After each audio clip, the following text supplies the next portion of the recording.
Assalamualaikum warahmatullahi wabarakatuh. Innal hamdalillah nahmaduhu wa nasta'inuhu wa nastaghfiruh wa na'udzu billahi min shururi anfusina wa sayyiati a'malina may yahdihillahu fahuwal muhtadi wa may yudlil falan tajida lahu waliyyan mursyida. Asyhadu an la ilaha illallah wahdahu la syarika lah wa asyhadu anna Muhammadan 'abduhu wa rasuluhu alladzi la nabiyya ba'dah. Wa qala Allah subhanahu wa ta'ala ya ayyuhalladzina amanu taqullaha haqqa tuqatih wa la tamutunna illa wa antum muslimun.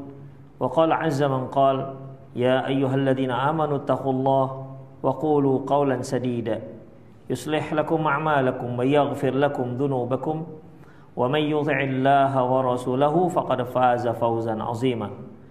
Ya ayyuhan nasu taqu rabbakumul ladzi khalaqakum min nafsin wahidah wa khalaqa minha zawjaha wa batha minhuma rijalan katsiran wa nisaa'a wattaqullaha alladzi tasaaluna bihi wal arham innallaha kana 'alaikum raqiba.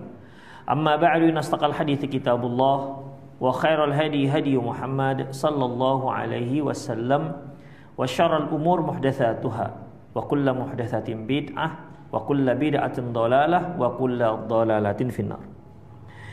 Kaum muslimin, kaum muslimat, azallahu wa iyyakum. Alhamdulillah kembali kita bertemu dalam kajian kitab Al-Mawsu'ah Al-Manahi Syar'iyyah Al-Dha'i Kitabi wa Sunnah.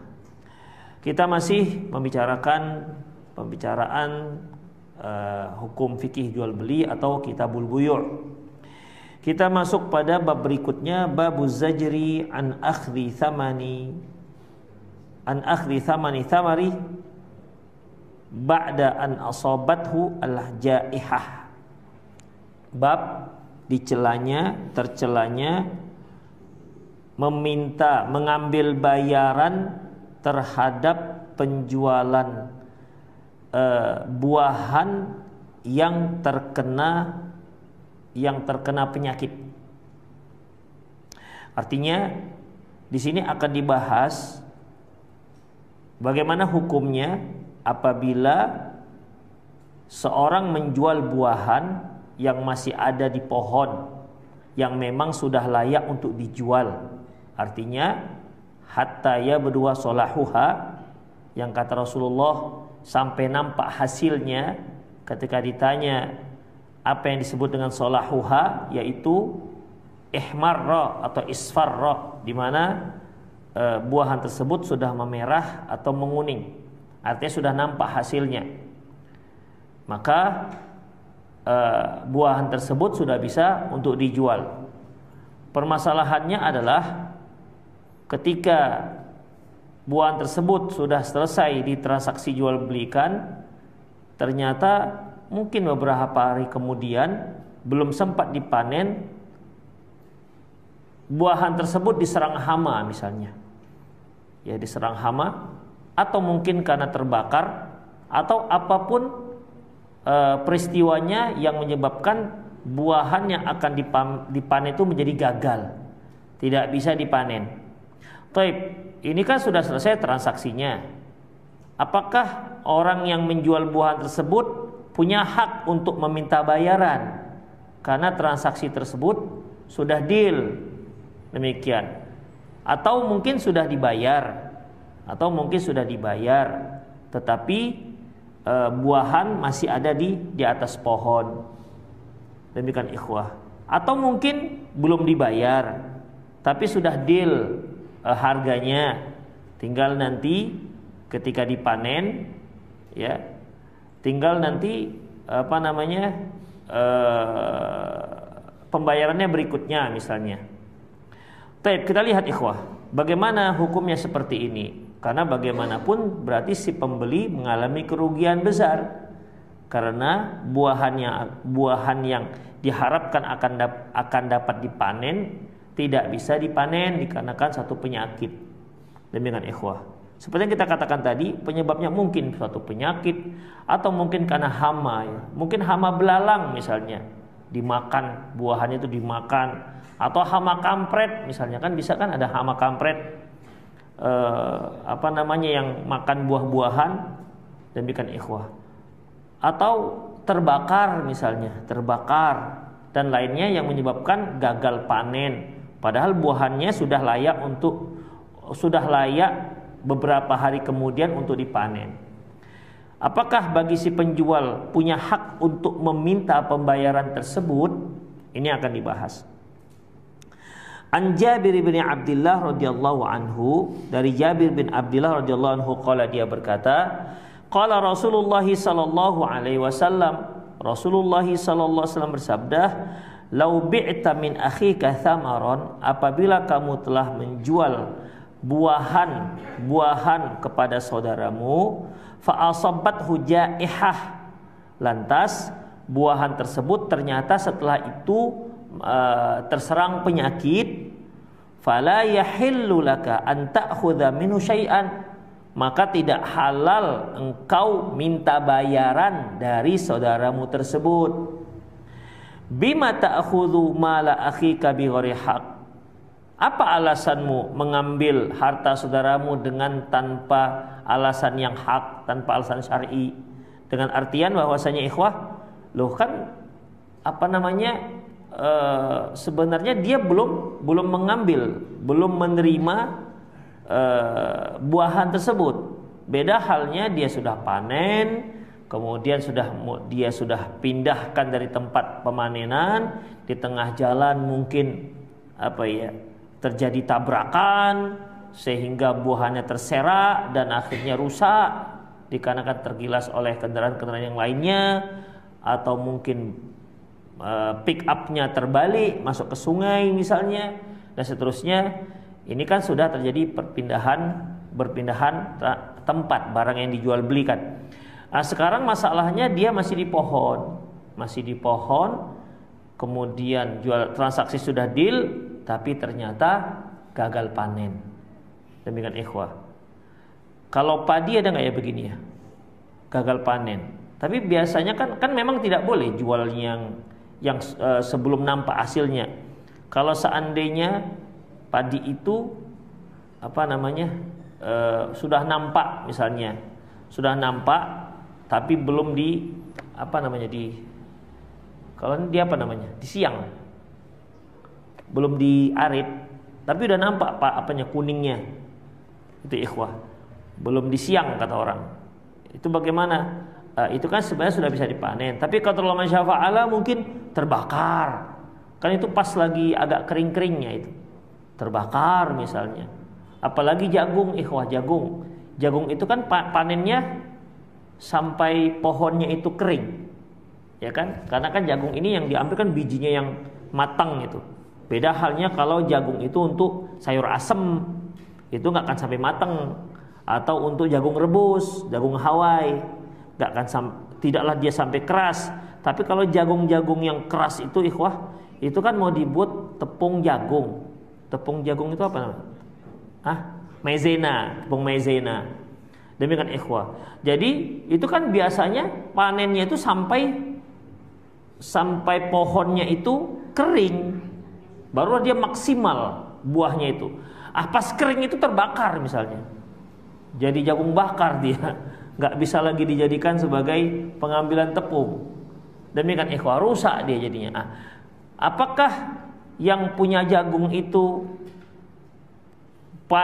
masih punya hak untuk minta bayaran? Nah ini ikhwah. Jadi dalam hadis ini disebutkan ya bayaran apa yang harus kamu ambil dari saudaramu, padahal buahannya itu sudah terkena hama atau terjadi gagal panen. Min fikil bab, idza ba'al muslim akhahu thamaron. Satu, apabila seorang muslim menjual buah-buahan kepada saudaranya, summa asobat hujaihah, lantas buahan tersebut terserang penyakit hama atau hal-hal yang lainnya, fala yahillu li ba'in akhdha syai'in min samanihi, maka si penjual buahan ini tidak halal meminta bayarannya. Tidak halal meminta bayaran dari buahan yang sudah terkena serang hama tersebut. Kama dalla dzalika fi hadisil bab, sebagaimana yang disebutkan dalam hadis bab. Qala Syaukani fi Nail Autar, berkata Imam Asy-Syaukani dalam kitab Nail Autar, warrajih al-wad'u mutlaqan min ghairi farqin bainal qalil wa katsir. Pendapat yang kuat yaitu bahwasanya hukum ini mutlak, tidak ada pembeda baik buahannya itu sedikit maupun buahannya itu banyak. Wa bainal bai'il qabla badwil salah wa ba'dahu, dan juga tidak ada perbedaan jual beli buahan sebelum dia terlihat hasilnya ataupun setelah terlihat hasilnya. Demikian itu kata Imam Asy-Syaukani rahimahullah. Permasalahannya kan di sini ikhwah, kalau kalau seorang jual beli buahan sudah nampak hasilnya, itu kan yang seperti kita katakan tadi, ba'da sudah ya budu solahuha, itu artinya sudah nampak hasilnya. Kalau dia belum nampak hasilnya, misalnya masih pentil, misalnya masih putih, atau dia masih bunga, kan banyak buah-buahan itu dia dahulu bunga dahulu, seperti jambu air, jambu bol. Kalau mangga ada bunga duluan, mangga. Iya, bunga duluan. Enggak, sepertinya mangga itu iya langsung dia kan. Itu yang jantannya yang ada bunga-bunga itu. Demikian ikhwah, apalagi yang ada bunga-bunga? Sawit, ya kan? Sawit, kemudian korma. Korma itu juga bunga-bunga. Artinya dilihatnya masih banyak bunganya. Durian juga didahului oleh bunga-bunga dulu. Jadi dia mengeluarkan putik sarinya nanti akan yang membuahi tempatnya itu sendiri. Taib. Jadi permasalahannya adalah kalau ini dijual belikan, ya, berdasarkan yang sudah kita pelajari, kan tidak sah jual belinya. Karena apa? Karena belum nampak hasilnya. Ya, belum nampak hasilnya. Bahkan kalau dia masih pentil pun, masih putih pun, belum nampak hasilnya, karena putih itu bisa, masih bisa dia rontok. Demikian ikhwah. Rambutan dia pakai bunga? Rambutan nggak pakai bunga, sama seperti mangga. Dia muncul langsung putihnya, langsung buahnya kecil. Itu ikhwah rahimallahu wa iyyakum. Baik.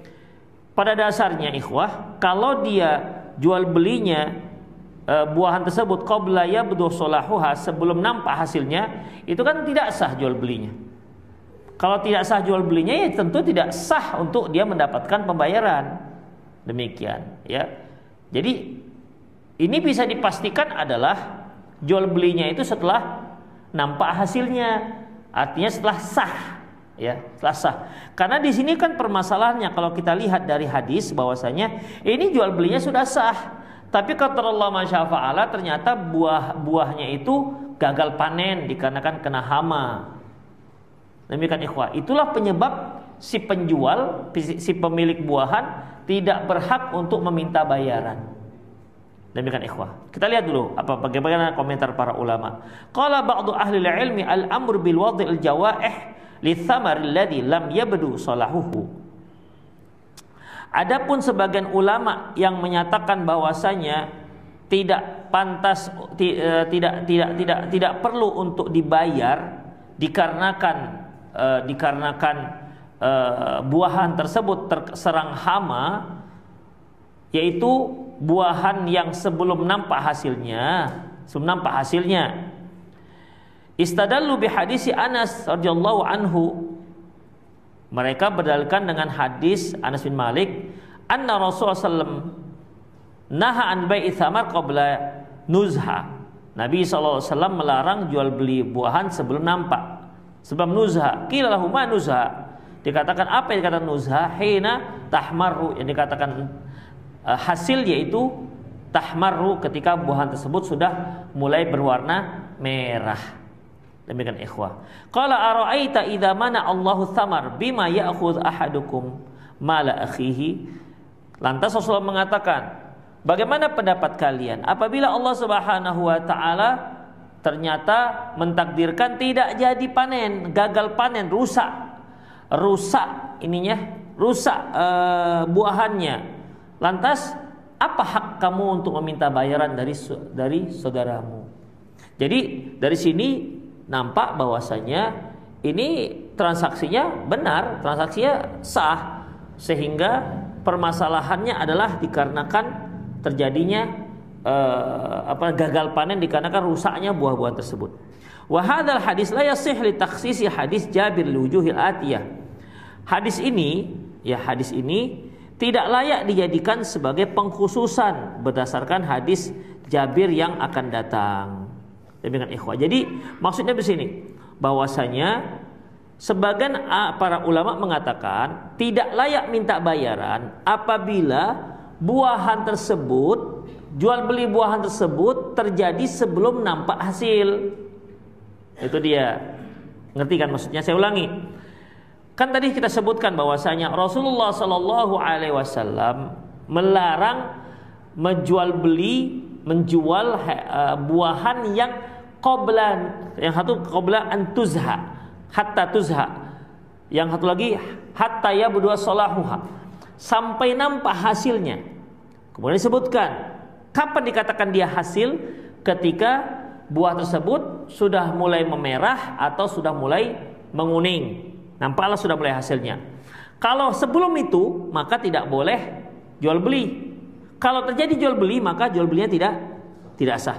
Jadi para ulama ada sebagian mengatakan, adapun yang dikatakan tidak layak untuk dibayar apabila buahan tersebut ternyata gagal panen, maksud tidak layak untuk dibayar dikarenakan kena hama, itu adalah buahan sebelum nampak hasilnya. Ngerti maksudnya? Ya. Jadi kata mereka kan pada dasarnya kan tidak boleh jual beli buahan sebelum nampak hasilnya. Jadi kata mereka, hadis Jabir ini itu maksudnya untuk buahan, jual beli buahan yang terkena hama sebelum nampak hasilnya. Qabla ayyabdu salahuha. Untuk itu, bukan untuk buahan yang sudah nampak hasilnya. Jadi ikhwah, kan ada buah dia sebelum nampak hasil dengan setelah nampak hasil. Kan ada buahan memang sebelum nampak hasil sudah serang hama. Kan bisa juga buahan tersebut setelah nampak hasil baru setelah serang hama. Jadi sebagian ulama mengatakan yang dimaksud dengan terkena hama yang nggak layak dibayar yaitu yang sebelum nampak hasil. Nah, demikian. Inilah yang akan dibantah oleh sebagian ulama yang lain. Pengkhususan seperti ini tidak benar kata mereka. Kenapa? Yaitu tatrukut talfu ila badi islahha mumkinun. Karena rusaknya tanaman, rusaknya buahan setelah nampak hasil itu satu hal yang mungkin. Ya, seperti kuini. Kuini itu kan ikhwah ulatnya kan enggak nampak kita bolongnya kan. Begitu dipotong baru berulat. Demikian ikhwah, dipotong berulat, potong atas berulat, bawah berulat, samping berulat, ulat semua. Bisa seperti itu kan? Ya. Dan ini kan dianggap panen, gagal panen. Ya kalau semua buahan kena ulat hitam lagi kan.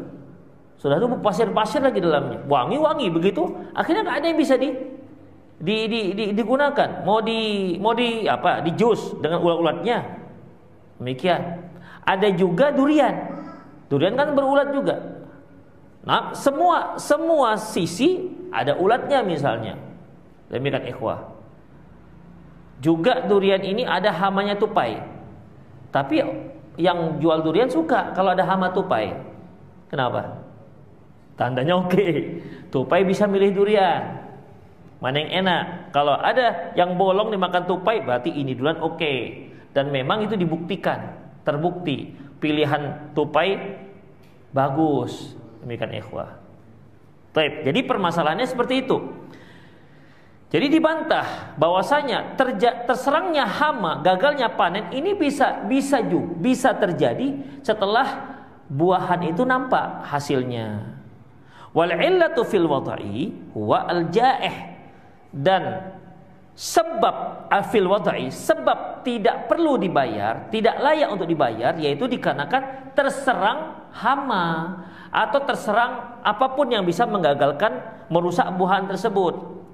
Wal illatu taduru ma'al ma'lul wujudan wa adaman. Sehingga sebab ini terkait dengan hukum, min haitsu wujudan adaman, yaitu terkait dengan hukumnya itu akan ada apabila ada sebab dan akan hilang dengan tidak adanya sebab. Maksudnya begini ikhwah. Jadi hadis ini tidak perlu untuk dibayar, tidak layak. Anda tidak layak untuk meminta bayaran. Itu terkait bukan dengan terkait dengan buahan yang belum nampak hasilnya, tapi ini terkait dengan buahan yang sudah sah untuk diperjualbelikan, lantas setelah itu terserang hama. Begitu ikhwah, ya. Lantas setelah itu terserang hama. Ini dia. Jadi hamanya inilah penyebab suatu hukum. Kalau ternyata memang terserang hama, maka tidak layak untuk minta bayaran. Kalau ternyata tidak terserang hama, berarti layak untuk diminta bayaran, karena dia siap-siap untuk memanen buahan tersebut. B. Annal bai'ats thamar qabla badwi salahihi batilun ghairu munaqidin fala yahisih wa yusammal bai' fi syar'i. Yang kedua, tinjauan yang kedua, bahwasanya jual beli buahan sebelum nampak hasil itu batil dan jual belinya nggak sah. Secara syar'i jual belinya nggak sah. Kalau jual beli nggak sah ini kan ikhwah berarti buahannya itu tidak berpindah kepemilikan kepada si pembeli, uang si pembeli belum berpindah hak kepemilikan kepada si penjual. Karena apa? Jual belinya tidak sah. Karena syarat jual beli sahnya buah-buahan ba'da ya berussalahuha, setelah jelas nampak hasilnya. Walaupun belum matang kali, tapi dia sudah terlihat matang. Ingat ikhwah. Seperti mangga misalnya, mangga itu bisa kita lihat matangnya ketika dia sudah mulai bintik-bintik, walaupun masih hijau. Ketika dia sudah mulai bintik-bintik, walaupun hijau, dipanen, diperam, itu jadi. Tapi kalau dia masih belum ada bintik-bintiknya, ini biasanya ya, belum ada bintik-bintik hitamnya, itu berarti dianggap masih muda. Ya, dianggap masih muda. Demikian ikhwah, hanya bisa dijadikan untuk rujak. Saya begitu, dia tidak akan menjadi manis. Demikian ikhwah. Jadi dalam masalah ini setelah nampak hasilnya barulah sah diperjualbelikan. Kalau tidak, maka tidak sah jual belinya. Kemudian ikhwah, bainama hadis Jabir dalla ala wuqu'il bai'. Sementara hadis Jabir sudah jelas itu memang sudah sah jual belinya. Hadis Jabir tadi kan dikatakan bahwasanya lau bi'ta min akhika thamaron, apabila kamu menjual buahan kepada saudaramu, fa'asabathu jaihah, lantas buah tersebut mengalami kegagalan ataupun diserang oleh hama, fala yahillaka an ta'khudha minhu syai'an, maka tidak layak kamu meminta bayaran. Berarti ini menunjukkan apa? Sah enggak jual belinya? Hah? Perlu saya ulang? Saya ulangi bacaan hadisnya. Apabila kamu menjual buahan kepada saudaramu, lantas buahan tersebut rusak dikarenakan hama, maka kamu tidak boleh minta bayaran dari saudaramu. Begitu. Tapi kalau nggak kena hama, berarti bayar. Itu menunjukkan apa? Jual belinya sah apa enggak? Jual belinya sah. Demikian. Jadi ini perkara jual belinya sudah sah, tetapi tidak boleh minta bayaran dikarenakan apa? Hama, itu di ikhwah. Jadi bukan yang dipahami oleh sebagian ulama yang mengatakan, oh itu adalah jual beli sebelum nampak panen. Loh, sebelum bisa dipanen, sebelum nampak hasil, itu jual belinya nggak sah. Ya. Sementara hadis Jabir mengatakan, apabila kamu menjual, Rasulullah menetapkan keabsahan jual belinya. Sementara jual beli buahan yang belum nampak hasilnya tidak sah. Demikian ikhwah. Jadi hadis ini yang dikatakan gagal panen dikarenakan kena hama itu terkait dengan jual beli yang sudah sah, tinggal pembayaran. Demikian ikhwah. Atau mungkin sudah dibayar tetapi belum diambil buah-buahannya. udah dibasat, tinggal nanti mungkin 3 hari, 4 hari atau seminggu lagi baru kami panen. Duitnya sudah kasih, kemudian ternyata terbakar pohonnya, disambar petir misalnya. Pohon rambutan 6-6-nya kesambar petir misalnya. Demikian ikhwah, terbakar semuanya. Rambutan-rambutannya yang tadi merah jadi gosong hitam. Demikian ikhwah, gagal. Jadi gimana? Gak layak jadi uang yang sudah didapat gimana? Pulangkan. Demikian ya, pulangkan. Demikian ikhwah rahimanallah wa iyyakum. Gimana ya kalau gitu? Mau nggak kira-kira? Rugi dong. Gitu. Demikian. Ya pasti kalau untuk orang sekarang saya kira kalau sudah dapat duitnya susah ikhwah. Kalau sudah duit tangan orang, jangankan hasil jual beli, utang aja pun susah mau balik. Apalagi jual beli ikhwah yang sudah jelas transaksinya sah sebelumnya. Tapi karena gagal panen, karena kena hama, ya tanggung sendirilah katanya kan. Udah bayar. Demikian ikhwah. Inilah makanya Rasulullah SAW menegaskan, apa hak kalian minta bayaran? Apa hak kalian minta bayaran? Memang logikanya ini salah siapa? Salah siapa ini? Gak ada yang salah. Ini musibah. Demikian ini musibah. Demikian ikhwah rahimanallah wa iyyakum. Ya.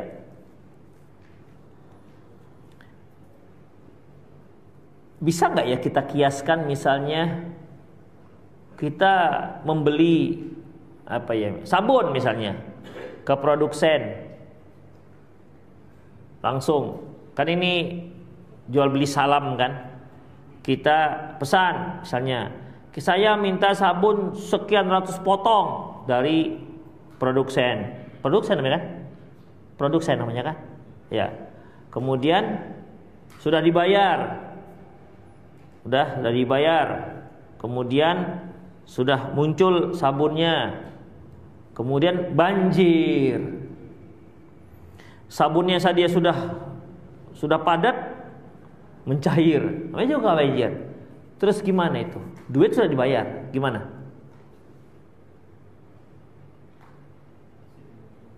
Dianggap asin atau dipulangkan tuh duitnya? Hah? Enggak, biasanya gimana? Asin duitnya? Hah?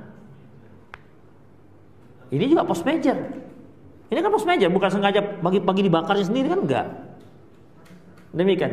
Bayar pulangkan enggak duitnya? Asuransi. Kira-kira dipulangkan enggak duitnya? Kondisi seperti itu. Misalnya antum lah yang punya pabrik sabunnya. Saya udah bayar, misalnya saya minta 1000 batang misalnya. Kemudian, oke, udah saya bayar. Besok misalnya sebulan lagi sudah jadilah ini, sudah belum dibungkus tapi misalnya gitu kan. Dah disusun di pabrik, kena apa? Kena banjir, cair semua. Paling nggak cairnya separuhnya lah kan begitu, ngendap. Kira-kira gimana? Itu biasanya yang seperti itu, yang konsumen minta balik duit atau gimana? Hah? Ganti barang kan? Ganti barang. Ya. Berarti kan memang yang ditanggung oleh si produsen. Baik. Kalau buahan, inilah dia ditanggung oleh yang punya buah. Ini dia sama seperti itu. Jadi yang ditanggung oleh yang punya buah. Kenapa ikhwah rahimallahu wa iyyakum? Ya dikarenakan dia masih di tempat dia juga. Masih tempat dia. Beda halnya sudah pindah ke gudang kawan. Rambutan sudah diikat-ikat gitu kan. Kebakar gudangnya. Minta balik. Loh, mana rambutannya? Terbakar di gudang saya, minta balik. Mana ada cerita lagi, ikhwah. Itu dia. Ya lebih kurang begitulah supaya lebih jelas ya. Bahwasanya ya memang enggak layak. Kalau barang itu masih di tempat si penjual. Demikian ikhwah. Allahu a'lam bishawab. Tapi itulah dia ikhwah ya. Jadi kurang tepat kalau dikatakan yang dimaksud hadis Jabir ini adalah sebelum nampak hasil buah.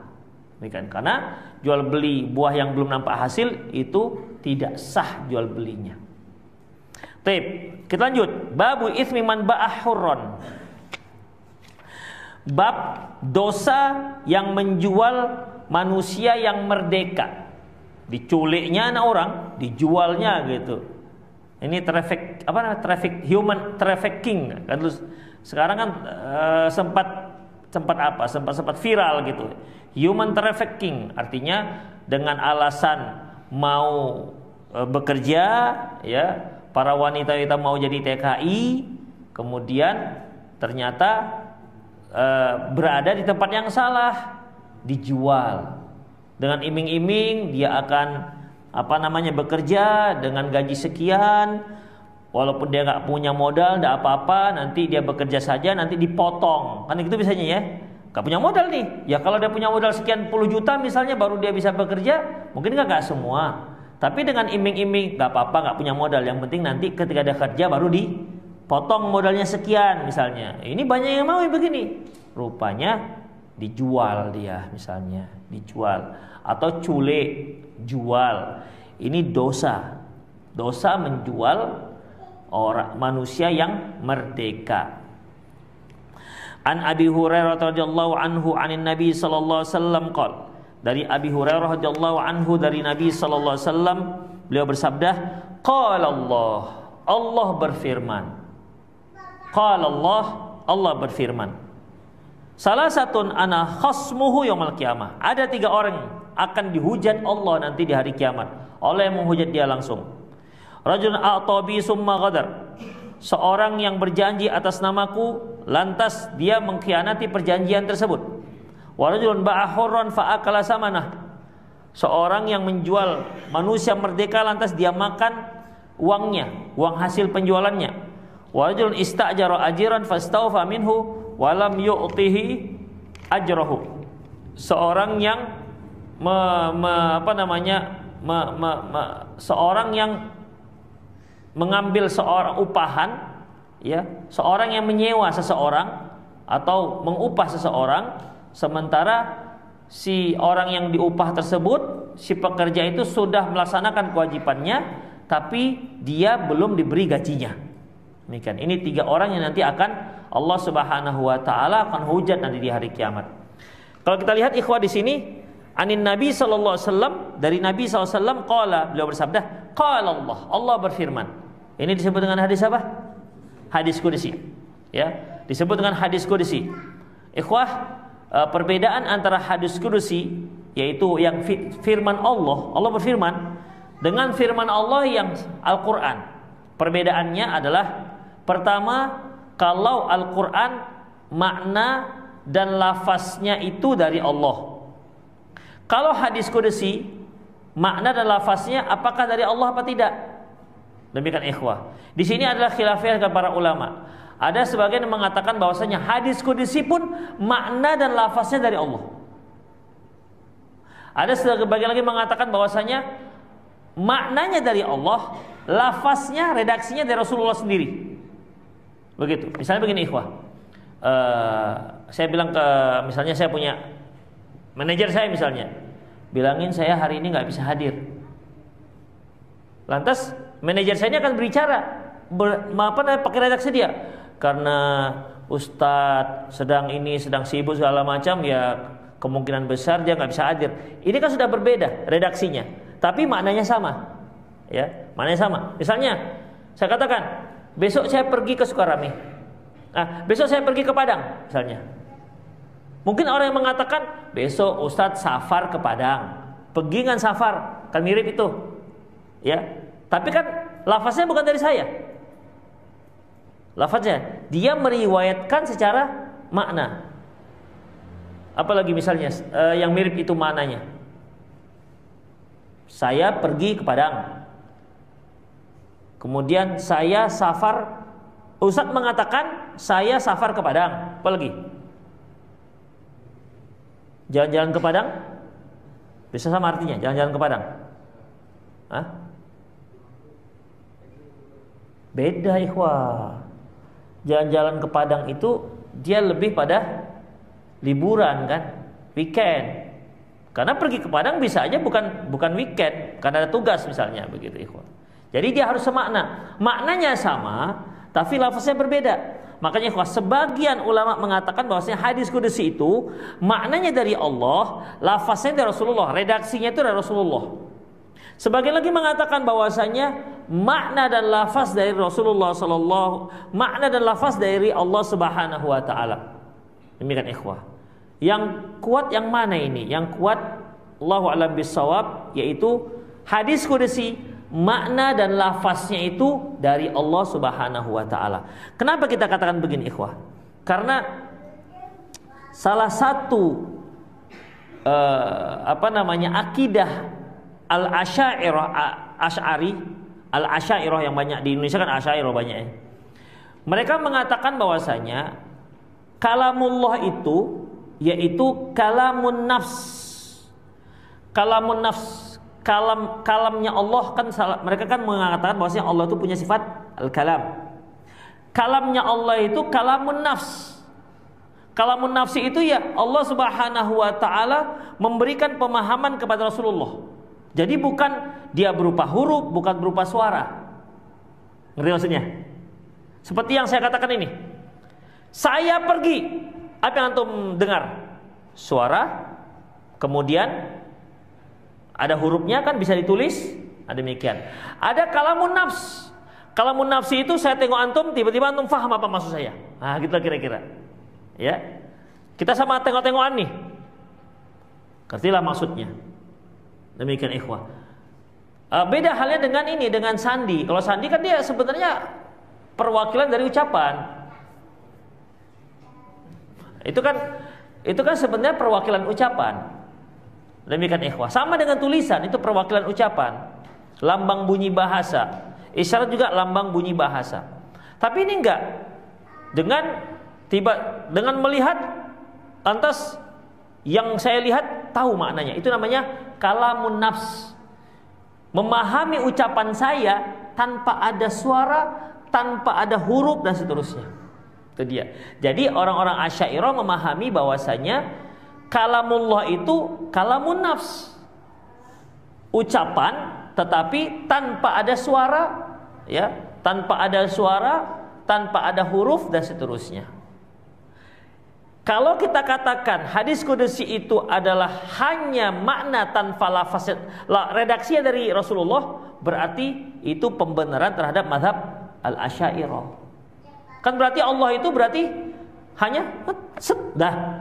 Fahamlah Rasulullah ucapan Allah tersebut. Ini namanya kalamun nafs, berarti pembenaran terhadap mazhab Al-Asy'ariyah. Sampai di sini antum paham?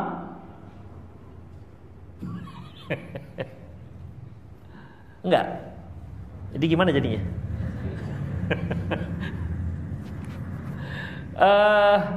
Begini ikhwah, seperti ilham, ya. Allah memberikan ilham kepada kita, atau dapat ide, kita dapat ide, ilham dari Allah, kita dapat ide. Apakah itu ada ucapan-ucapan yang sampai ke telinga kita? Itu kan berupa ide. Misalnya nih, antum tidak biasa yang namanya memberikan rayuan-rayuan terhadap seorang wanita. Tapi kali ini ketika berhadapan dengan seorang wanita yang bukan istri, muncul insting rayuan itu. Berdatangan semua ide-ide rayuan-rayuan itu. Nah, itu namanya taufik dari setan. Bukan dari Allah itu. Itu dia. Jadi ucapan-ucapan itu kok muncul aja begitu, mengalir. Padahal kalau nengok istri nggak pernah merayu. Bilang manis pun nggak pernah. Tapi kalau nengok yang cewek yang lain, ternyata saya baru yakin bidadari itu ada. Iya kan gitu kan. Begitu kan loh. Apa sih? Iya ternyata ada rupanya. Di mana itu? Yang di depan saya. Nah, begitu kan ikhwah. Jadi yang gitu-gitu kan ide-ide dari setan sebenarnya. Nah, demikian. Dia kan tanpa ucapan-ucapan, tapi ada ide itu. Itu namanya kalamun nafs. Itu dia ikhwah. Dia tidak ada ucapan, tapi kita faham. Tiba-tiba ada kalimatnya. Itu dia. Jadi kalau kita katakan bahwasanya hadis qudsi itu maknanya dari Allah, lafaznya dari Rasulullah, berarti Allah itu memberikan ucapan itu dengan cara kalamun nafs, tanpa ada ucapan. Ngerti maksudnya? Berarti dengan demikian itu membenarkan mazhabnya Al-Asy'ariyah bahwasanya kalamullah itu Kalamun nafs, bukan kalamnya hakiki. Sekarang begini ikhwah, Allah Subhanahu wa ta'ala ketika memberi wahyu kepada Rasulullah SAW, kira-kira itu sesuatu yang bisa didengar apa enggak? Ketika Allah mengatakan hatta yasma'a kalam Allah, sampai mereka mendengar ucapan Allah.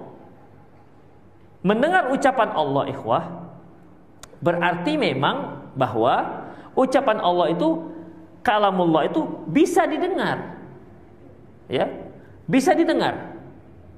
Kalau ucapan Allah itu bisa didengar, berarti dia bisa terdiri dari huruf. Sesuatu yang bisa didengar ikhwah, itu pasti ada hurufnya. Walaupun kadang-kadang mirip, seperti ngorok. Coba huruf apa yang keluar? Kho. Kho. Kalau Latinnya apa? Z. Ya, kan kalau orang ngorok kan Z. Kan nggak ada hubungan antara Z dengan ngorok kan? Cocok emang kho emang. Seharusnya kho gitu kan. Gitu yang pas kan? Tapi entah kenapa kalau dilatinkan dari Z, saya nggak tahu itu kenapa. Dari mana asal-usulnya? Kenapa Z? Kenapa nggak Y misalnya? Demikian. Kenapa nggak kho? Seharusnya kan lebih dekat ke kho. Tapi begitulah dia. Orang langsung paham bahwasanya kalau ada gambar orang tidur, kemudian ada Z berarti sedang ngorok atau sedang tidur yang nyenyak. Demikian ikhwah. Jadi kalau dia sudah bersuara, itu pasti bisa dijadikan sebagai merupakan lambang huruf-hurufnya. Demikian ikhwah. Orang ketawa gimana? Hahaha gitu kan? Kan bisa, walaupun dengan lambang tertentu, seperti ketawa WK. Apa ketawa WK? Gak ada hubungannya WK, ya kan? Orang tertawa, hahaha. Mana W-nya, mana K-nya? Tapi sudah kesepakatan kalau sudah terbahak-bahak WK. Gitu kan? Kalau ketawanya hahaha, di apa namanya? Diisyaratkan kenapa tulisannya? Hihihihi. Padahal itu kan kuntilanak, hihihihi, itu kan? Demikian. Tapi dengan hihihihi itu maksudnya ketawa ringan.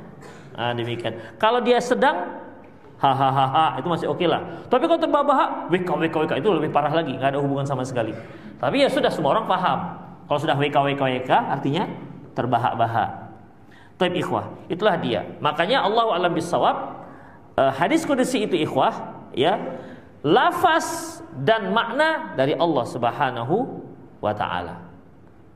Jadi apa perbedaannya? Perbedaannya, kalau Al-Quran, ketika kita meriwayatkan Al-Quran, tidak boleh berbeda dengan apa yang disebutkan Rasulullah. Tapi kalau kita meriwayatkan hadis qudsi, boleh dengan meriwayatkan makna. Boleh meriwayatkannya dengan maknanya. Itu ikhwah. Rasulullah menceritakan kepada kita makna dan lafaznya dari Allah. Tapi kalau kita meriwayatkannya, boleh dengan makna. Tapi Al-Quran nggak boleh, harus persis sama. Ya, harus persis sama. Ketika kita mendengar alif lam mim, nggak bisa kita riwayatkan alif lim mim, nggak bisa, salah. Demikian ikhwah. Ya, itulah dia.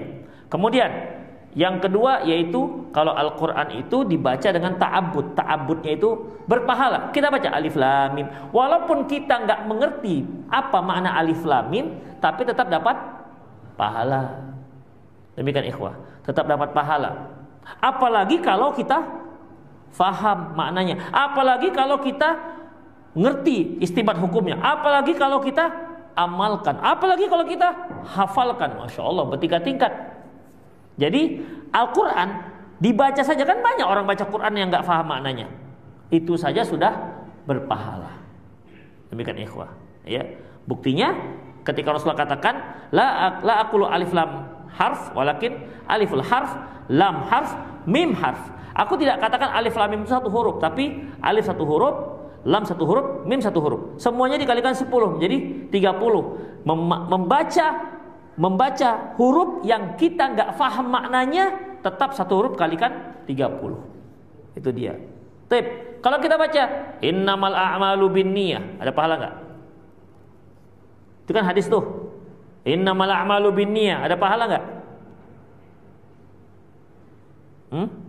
Nggak ada pahalanya. nggak ada pahalanya. Kalau antum membaca innamal a'malu binniyat gitu aja, nggak ada pahalanya. Kapan kita dapat pahalanya? Ketika kita mempelajarinya. Itu ikhwah. Ketika kita mempelajarinya. Demikian ikhwah ya. Jadi itu dia. Kemudian apalagi ikhwah rahimallahu wa iyyakum, yaitu kalau Quran semuanya sahih, kalau hadis kudusi ada yang sahih dan ada yang tidak. Demikian ikhwah rahimallahu wa iyyakum. Lebih kurang. Baik, kita lanjutkan. Qala Allah berfirman. Jadi apa tadi bedanya antara hadis kudusi dengan Al-Quran? Pertama apa? Bedanya tadi pertama apa? Oke, Quran berpahala dibaca, kalau hadis kudusi nggak berpahala. Ya, harus mempelajarinya baru berpahala. Kedua? Sama. Makna dan lafaz sama-sama dari Allah, sama-sama kalau itu dengan Al-Quran. Ketika meriwayatkannya, hadis kudusi boleh dengan makna, kalau Quran tak boleh, beda. Ketiga? Ya, ada yang sahih dan yang tidak sahih. Maka hadis kudusi itu ada yang maudhu, yang palsu.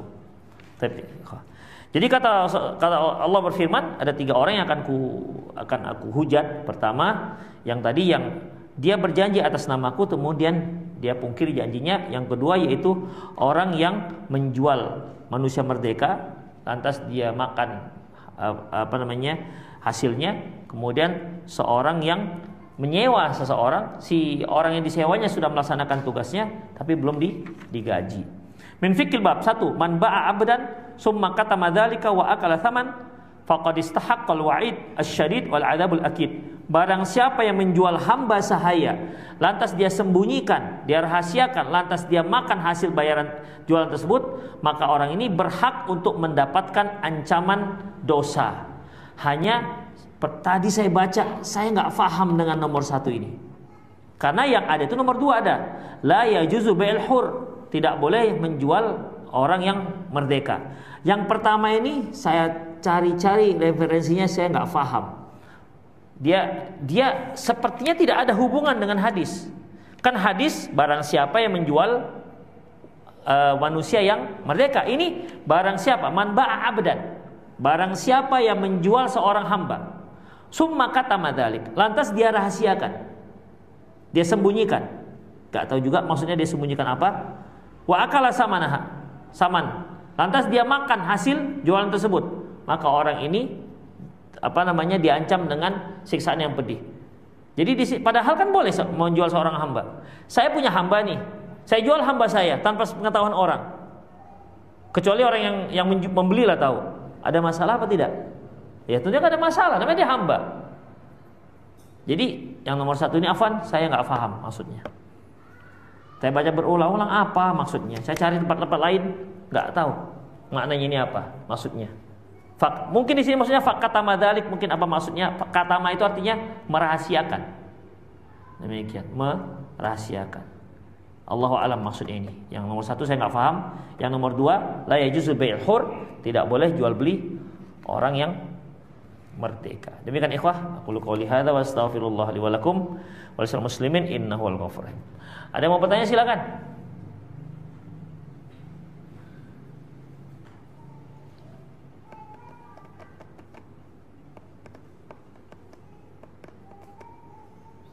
Ya. Ya. Ya. Ya.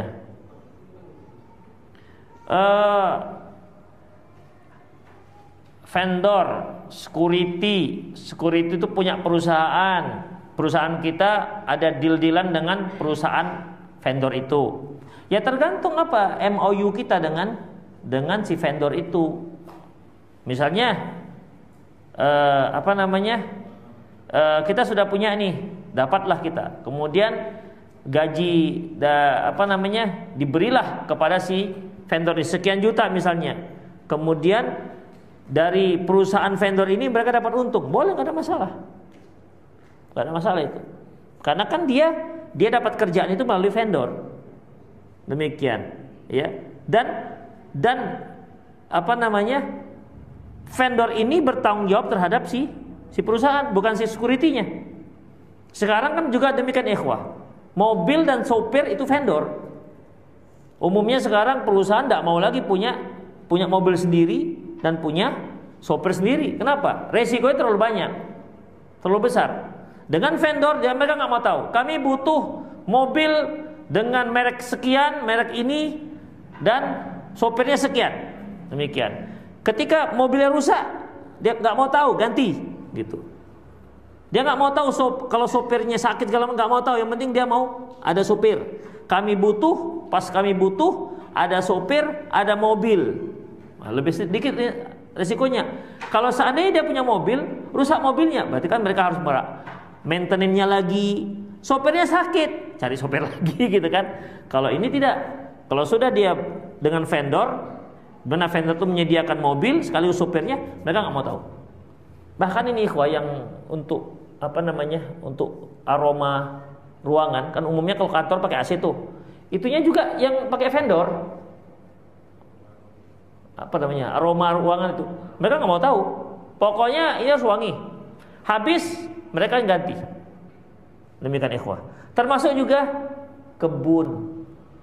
Misalnya pada kantor ada kebun-kebun, itu divendorkan juga. Pokoknya kami mau begini-gini, silakan.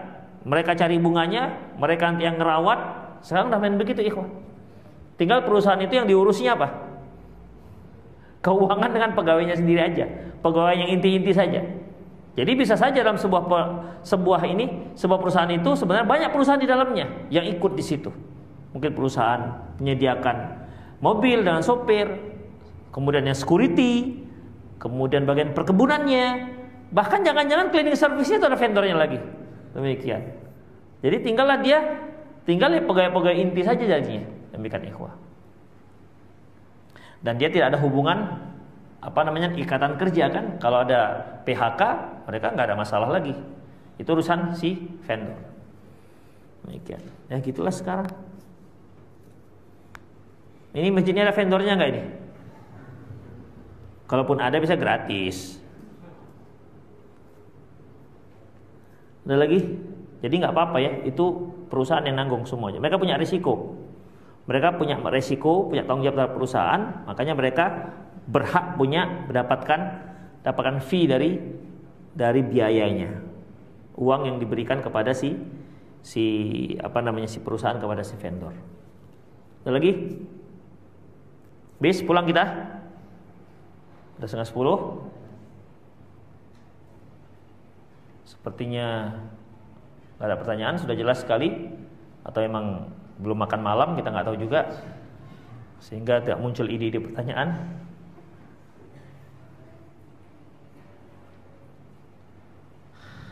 Habis? Ya udahlah ikhwah. Atau biar kota infak bekerja keliling dulu kota infaknya. Lupa tadi infaknya beredar. Masalah-masalah lain misalnya, fadhol. Ibu-ibu, ada ibu-ibunya? Ibu ada mau tanya, silakan. Masalah suami misalnya. Ya. Mencampur barang.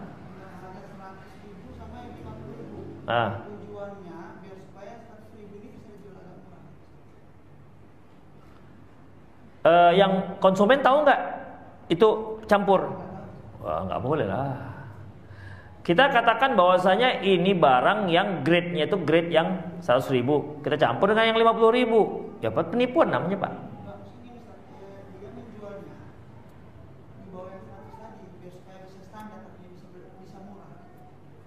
Iya, yang penting itu si pembeli tahu apa enggak? Nggak bisa lah. Misalnya nih, saya jual apa yang jelas grade-nya. Beras lah misalnya. Beras kuku balam misalnya. Beras kuku balam. Ini Bang, beras kuku balam sekilo 15.000 misalnya. Supaya saya bisa menggebrak pelanggan supaya banyak pelanggan, saya campur dengan beras IR kan. IR. Demikian. Tapi judulnya kuku balam. Ternyata bukan hanya kuku balam, kuku perkutut saya masukkan di situ. Misalnya, itu kan penipuan sudah. Ya, itu penipuan. Sama seperti Rasulullah ketika beliau pergi ke pasar, dilihat gandum, tumpukan gandum. Udah, lantas Rasulullah masukkan tangannya ke bawah. Ternyata di bawah itu basah. Nggak sama dengan di atas. Kenapa basah ini? Rasulullah. Kata penjualnya kena apa namanya? Kena air. Apa kata Rasulullah? Man ghasyana falaysa minna. Barang siapa yang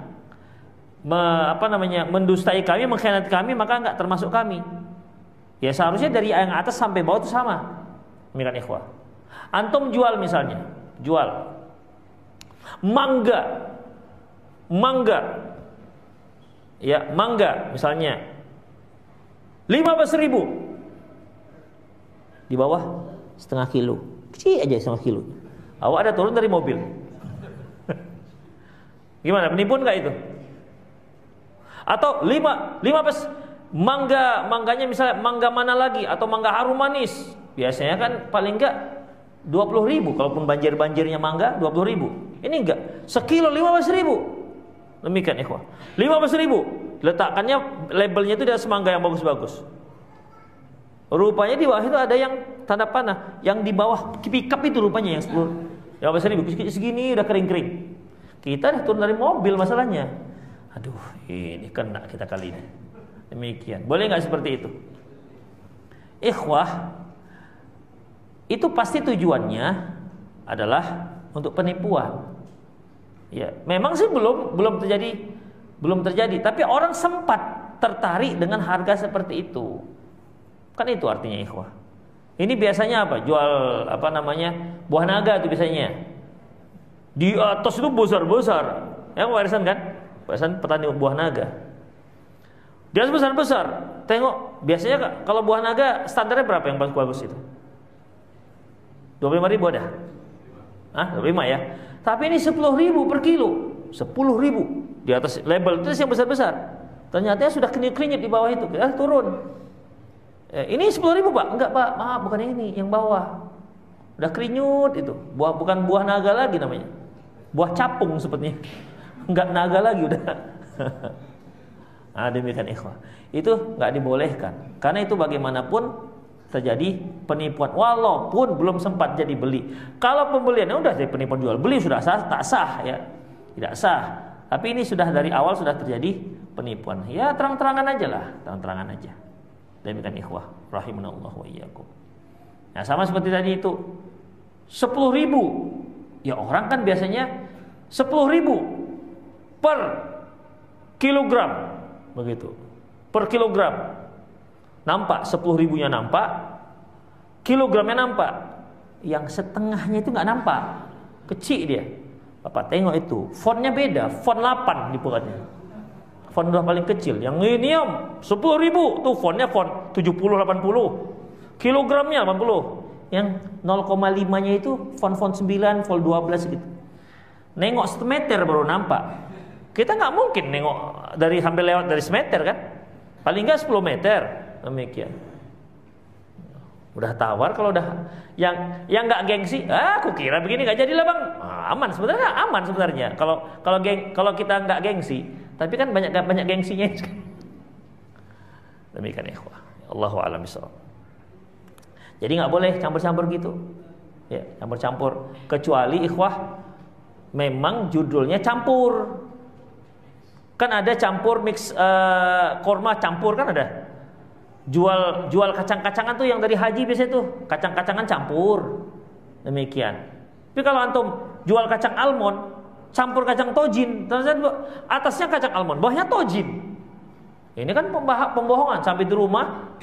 Ya, bungkusnya nggak transparan, tertutup rapi. Oh ini kacang almond, kan mahal ya kacang almond kan? Begitu dituang kan setengah kacang tojin rupanya. Demikian itu kan penipuan namanya. Ini bang, almond juga, tapi almond Indonesia.